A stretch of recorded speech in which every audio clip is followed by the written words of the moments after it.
Hi, this is Joe Bolen and welcome to VisualBasic.net. In this video, we're going to look at how to pass values from one Windows form to another.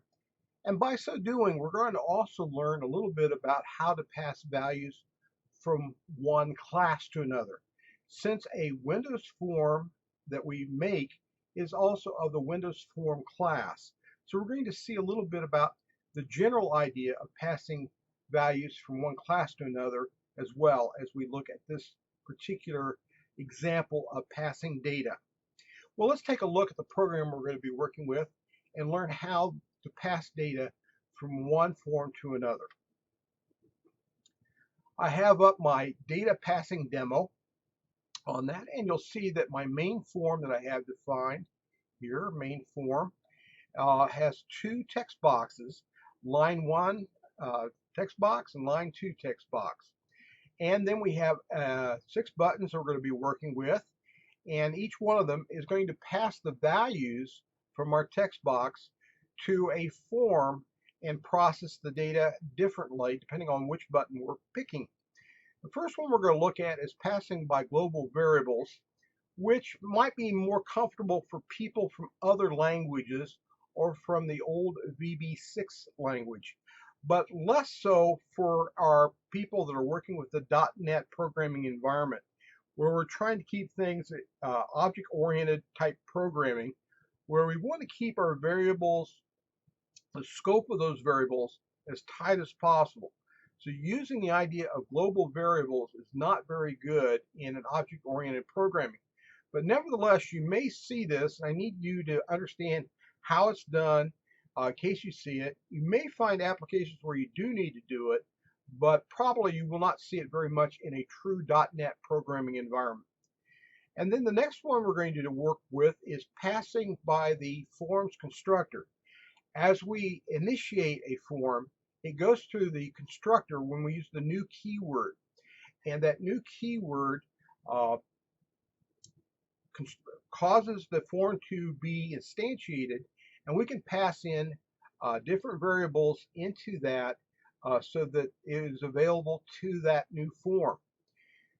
Then we're going to look at actually putting some public properties in a form, and we'll pass by those public properties of that form. Then the same idea will be for using a dialog form where we have a OK and a cancel button, and we're actually looking at those results and then picking up the properties, very similar to the other method, but we're going to return those back to our form and update our controls. Then the next one we're going to do is passing by the tag property of a form. And this one is very nice, and we'll see the value of this one. And then lastly, we'll see it in a modal form of doing the same thing, where not only am I passing to the form, but I'm also returning back from the form the values and updating my controls. So let's take a look first of all at a passing by a global variable. Well, first of all, I have to set up some global variables. So I added to my project a global variables class. I'm going to click on it. You'll see that this is a very simple class. It's a module, and a module is one that's basically a class that is a shared class, public throughout the project. And a module is the way we do that, and we can define different variables. This is just a basic variable defined as string, making it public. So it's available throughout our project. So what I'm going to be doing is assigning values to these global variables in my main form, and then I'm going to be picking up in the globals form, and I'll show you the globals form itself code. In this one, then, we're picking up the values of the global variables and assigning it to this form's line 1 text box and line 2 text box on that. So we're basically using that global variable to do our processing. So let's go back to our main form, and see that global button click event on all. I want to also stop for a second here and highlight something. The documentation for this program is out at Pastebin.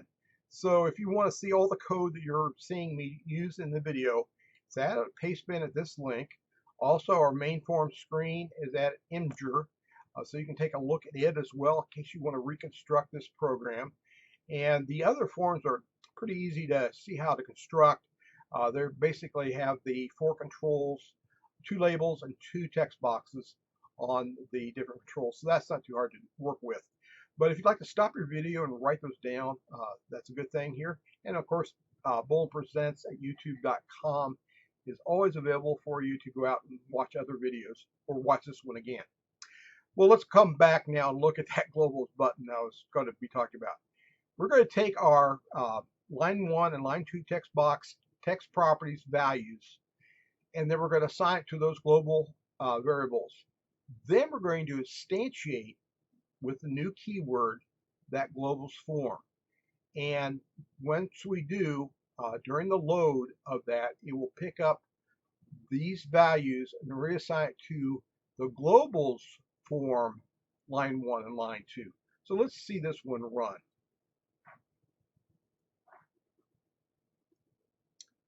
So I've got the program up and running. I'm going to put in my name for line 1 and 2, and I'm going to hit on the pass by globals.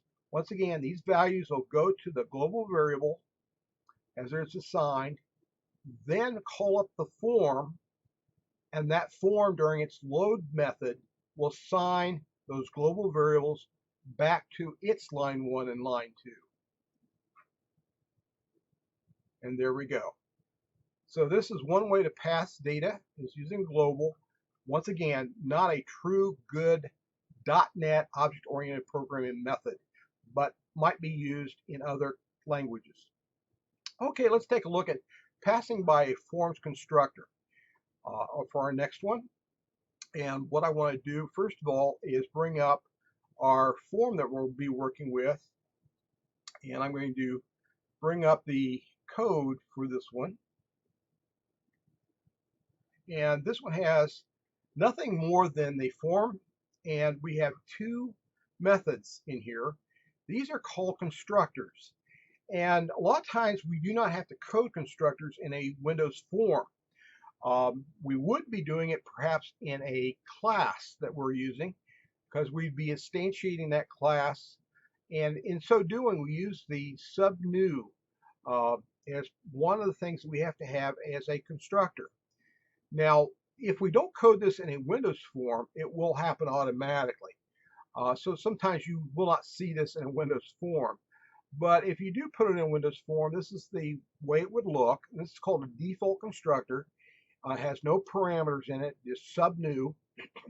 And since this particular form inherits from the Windows form class, it does a mybase.new. So the inherited class gets set up first, and then the initialized component area takes care of initializing the rest of the controls of the constructors form on it. So this is a basic default constructor in a Windows form.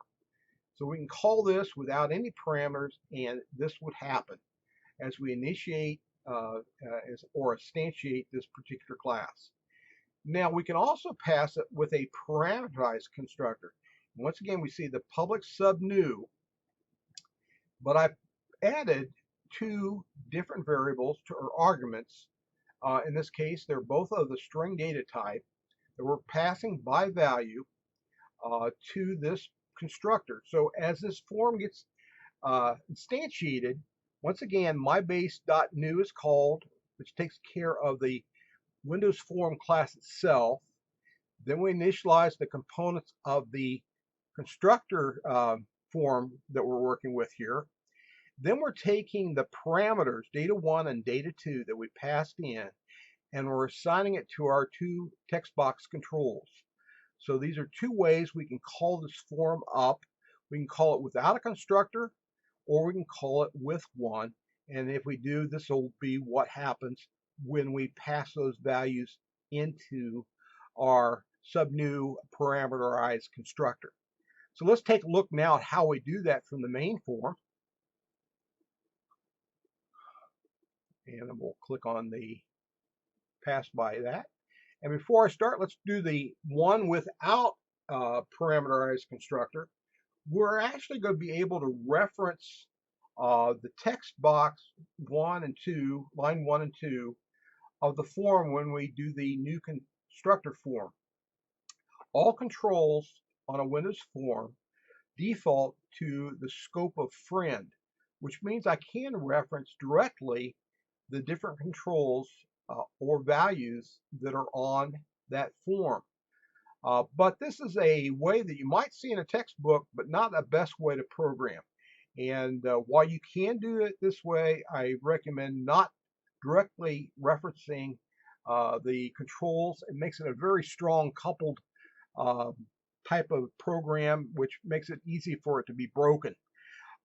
Here I use the me keyword to emphasize that it is the values from this particular main form's line 1, and here without, but I'm passing the two values from this form to the constructor form's line 1 and line 2 text boxes. Then I'm issuing the show method to bring that up. So let's see this one run. And I'm going to go directly to the controls itself. And this one, I'm not going to make it too big because we're going to pass it real quick. And I'm going to hit this, and you'll see as I come through, I'm coming down. These values will be assigned directly to the controls on the form constructors one. And there it came through, and you see the values. Now let's do it with the parameterized method. I'm going to comment out this code here and activate the code below. Now you see that once again, I'm doing the same thing, but I'm now passing in the different parameters I have that'll be received when the constructor is called, that subnew with the two parameters. So I'm passing in the values, then I'm doing a show form. So let's see this one run.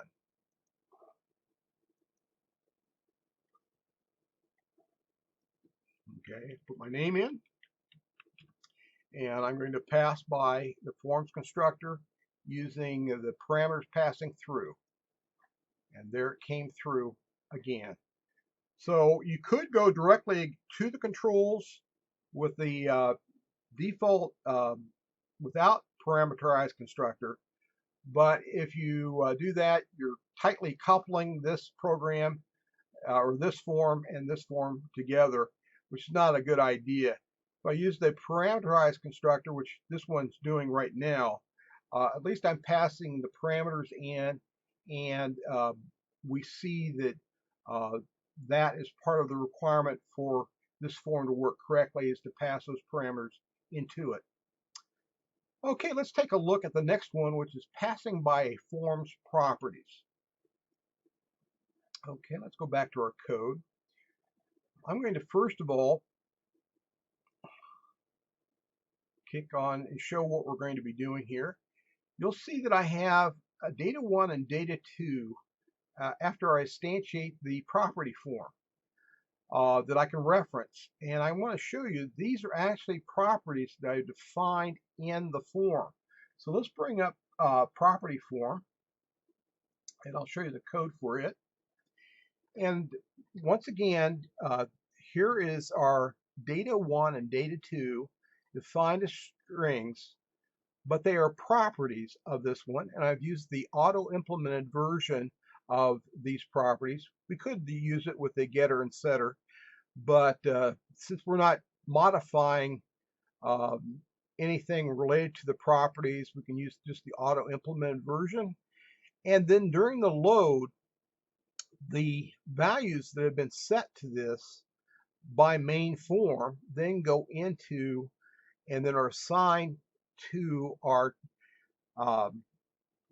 line 1 and line 2 text boxes.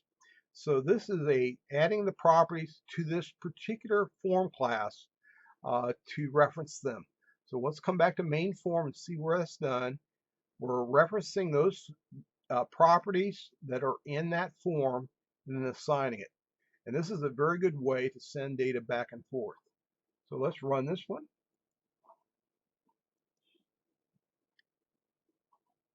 Put my name in again. And we'll run it by passing it to the form's properties. And there it is, and it came across. Once again, we're putting it into the form's properties. Then on load, those properties are then being assigned to these controls on that, and that's how we process this one when we want to work with passing by properties. Okay, now let's look at using a dialog form.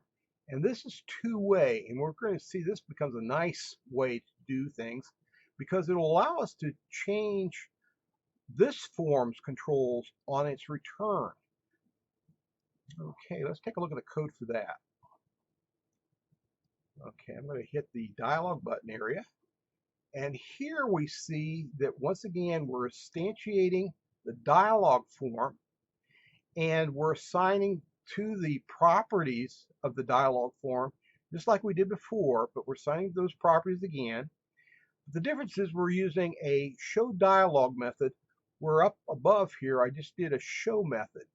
So we're using show dialog, and if the button for OK is clicked, then this value will be equal to OK as it returns, and then we'll assign those public properties from the form back into our values of the controls that we're working with in this program. So let's take a look at the pass by dialog, and we're going to look at the dialog form. Let's look first of all at the form itself.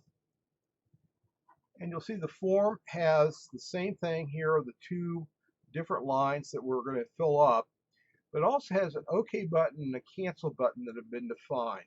So let's take a look at the code behind this and see what's going on when we hit the OK button, the cancel button, or even the close form to see what action takes place. Let's look at the code. Okay, first of all, we've got our two properties once again defined as auto-implemented properties.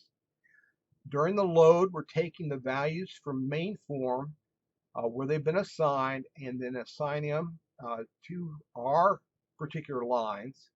But the difference is when we hit the OK button, we're taking those values from this particular form, assigning it back to the public properties up here, and then we're also setting the dialog result to OK on the close. So we're turning this information back to our calling show dialog method, and then we're closing out the form.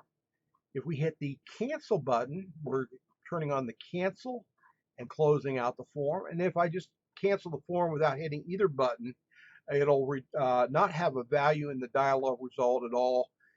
So it'll act as if it did not get an OK. So we're acting only on the OK to reassign values in our calling program. So let's see this one run. Okay, there we go. I'll put in the values of my name. And now I'm going to pass, in this case, by a dialog, passing it in. There's our form. And I'm going to change this now to Bolen up in the top. And I'll say programmer for the second line. And if I hit OK, the values here will be assigned to the properties of this class, and the OK result will be there. Then when this part returns, it'll examine the OK result. If it was OK, it'll reassign it to these lines up here. So let's see this happen. And there you go. So if I process this and change it, but don't hit the change, say I make this Tim, or Tim, there, and hit cancel, This will not change because I didn't get the OK result, and it didn't change. So once again, let's take a look at the code behind this one. There's the part in our program that we're returning back the OK, but in our main form, we're looking for that OK result to reassign the data. Otherwise, we won't change the data in our form. So this is a very good way to handle things, and I'm using the show dialog method to bring up the form. Okay, let's take a look at the next one. The next one we're going to pass by the tag property, and let's go back and look at our form itself here. I'm going to use the pass by tag property on that, and let's talk about that. Let me show you all forms. Windows forms have a special property. We'll click on the one here. You'll see I've got a tag property here. There's nothing in there right now, but we're going to use that area. It's a user-defined data associated with an object. So we can put anything in the tag property of our form. We can put in an integer, we can put in a string, we can put in even a class that has a lot of properties in it. So you can imagine that I have an invoice. I can put that whole invoice in there with all the different information about that invoice in that property if I pass it the invoice class to that property. Now the thing to remember though is it is an object. So as I retrieve that object, I'm going to have to cast that object back into the data type that I need to work with. So you have to do that as working with the tag property. This tag property is available to us in the form itself as part of its definition. So let's take a look at the code in our main form on this particular area. I'm just going to double click to get there real quick. And here we see we're passing by the tag property.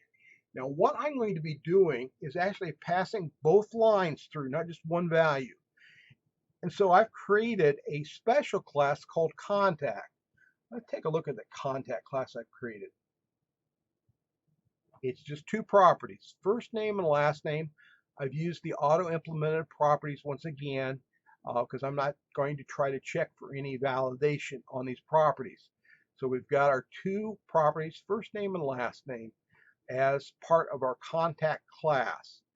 And then what I'm doing is instantiating that class, creating a class of a contact, and putting in those values from line 1 and line 2 into the first name and last name. Then I'm taking this particular class and its item and assigning it to the tag property of the form and then showing it. Now once again, remember this is an object coming in, this class being assigned to an object, which we can do, but we have to reconstruct it on the other side. So let's take a look now at the tag form on the other side to look at its properties and how it's handling it. So what's happening is on the load, I'm reading in my own tag's properties, then casting it with a C-type method back into a contacts class. Now I have an A contact, and then I can reference those two different properties of contact and assign it to our text box. We're going to come back to this in a minute, but let's look at this part first of all running.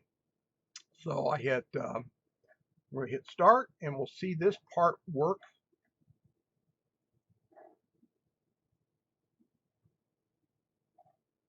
Okay, put my name in again. We'll pass it by the tag property. We're creating a class called contact. We're passing that whole class into the tag property and then reconstructing that object back into its class and assigning it to our lines. And there it is. Okay. And that one works really nice, very simple. And the beauty about this is I have that available to me in all my Windows forms. I do not have to create any special properties. I do not have to worry about anything other than casting the data correctly back into the whatever data type I need at the other side. Now let's take a look at it with the two-way version of this one, and we'll see how that works. Okay. Now, once again, in the two-way, the difference is my form, when I bring it up, I'm going to do a modal version of this. So when the form closes, I'm going to, once again, create a class with the new contact class, assign my values, and then I'm going to assign that back, just as if I did it on the other side when I came in. So I can go both ways. The difference is on the main form, when I'm passing it, instead of form show, I'm going to show it modally with the show dialog. So here we see I'm doing the same thing before, but now I'm doing a show dialog, which holds it there till I'm done with the other form. Then the other form is going to take care of, in its closing event, putting the data back into its tag property. Then I take that object type, recast it back into a contact, and then assign it to my different controls. So let's see this one work. Okay. We'll put my name in. And now we're going to pass it two-way. Came in. Now let's change it.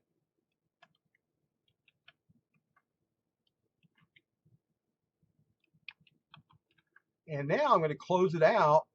And in closing it out, once again, I'm creating real quickly a contact class, assigning these values to the properties of the contact, and then putting the contact into my tag property.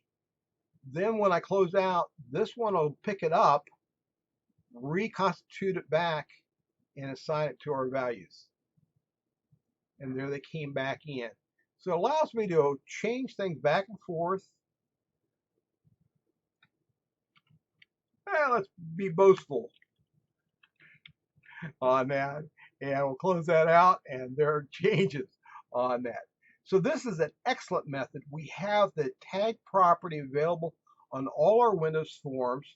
We just have to remember that we have to take care of taking the information from that tag property and casting it with the C-type method back into the right data type, be it a string or value. Now let's take a look at this thing actually working in a real program. So I'm going to run a program that I created and bring it up. And here we see a data grid view. And I'm just going to click on Heather here.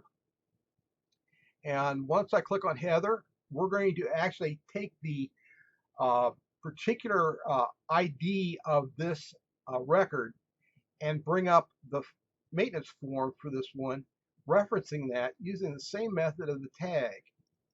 And there it came up, it pulls it across, and there's Heather. What's nice too is I can return, let's say I go to a different record, record 4 in this case, then exit out, I pass it back with the tag value and reposition my data grid back on record 4. So I can move around very quickly, do maintenance on something, change it, whatever I need to do, and then exit out and come back to my data grid using that tag property. And all I'm doing is putting, in this case, the record ID, which is an integer, into the tag. Then when I come out to the other side, so to speak, I use C-type to cast it back from an object to an integer and then use it in my program in that form. So you can see how useful this is to pass by the forms tag property. And I highly recommend you use that type of approach. It's not the best way, it's one way, but it's better than using the global approach. And it gives you a lot of ease because you do not have to define any special properties. And you just need to worry about casting it. When you're referencing it, it's an object type. You have to cast it to the data type that you need to work with. So you can pass in even more than one thing instead of just a one data point or something, a reference. You could pass a whole class of information and then reconstitute it on the other side. So I invite you to go out to pastebin.com, take a look at the code and study it in more detail. and get your hands dirty in the code and try it out yourself. So until next time, take care and be good.